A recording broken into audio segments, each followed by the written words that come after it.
negeri yang damai.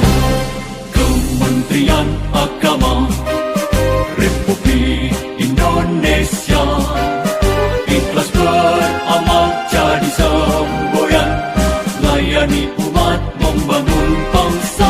Ikhlas beramal jadi semboyan, layani umat membangun bangsa.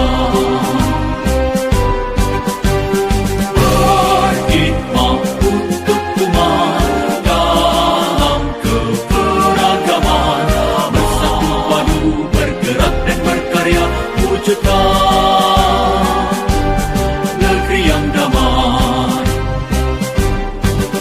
Berkhidmat untuk umat, membina, membimbing dan mendidik, wujudkan masyarakat taat beragama, wujudkan masyarakat sejahtera lahir dan batin.